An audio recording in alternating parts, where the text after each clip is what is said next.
Hello everyone, চলে এলাম ডিমের ডেভিল নিয়ে। খুব সহজ পদ্ধতিতে বানাবো। সিদ্ধ আলুর মধ্যে আমি পেঁয়াজ লাল লাল করে ভেজে ছড়িয়ে দিলাম।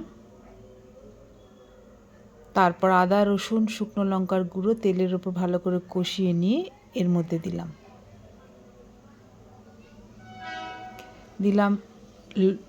লবণ। তারপরে দেব হচ্ছে গোলমরিচের গুঁড়ো। এবার আমি সবটাকে খুব ভালো করে মেখে নেব, যেন দানা দানা না থাকে। মাখা হয়ে গেছে। এবার আমি কর্নফ্লেক্স নিয়ে একবার একটু ঘুরিয়ে নেব। খুব মিহি গুঁড়ো করব না, জাস্ট ক্রাশ করে নেব, কারণ আমার কাছে ব্রেড ক্রাম্ব নেই। আমি তাই কর্নফ্লেক্স দিয়ে করব। সিদ্ধ ডিমগুলোকে দুভাগে কেটে নিচ্ছি।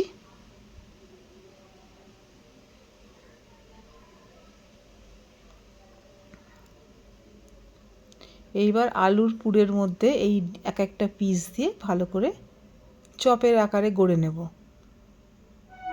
প্রত্যেকটা ডিম আমি এইভাবে তৈরি করে নিলাম। সবকটা হয়ে গেছে। এবার আমি এটাকে কোট করব। আমি একটু জলের মধ্যে কর্নফ্লাওয়ার গুলিয়ে নিয়েছি, আর এই কর্নফ্লেক্সের ক্রাম্বটাকে আমি পাশে রেখেছি। এবার ওই কর্নফ্লেক্সের মিক্সচারের মধ্যে ডিপ করে এই গুঁড়োটাকে ভালো করে মাখিয়ে এক এক করে কোট করব। এটা সেকেন্ড টাইম কোট করছি, তাই এবার কর্নফ্লেক্স নিয়ে হাত দিয়ে গুঁড়ো করলাম যাতে একটু দানা দানা বেশি থাকে।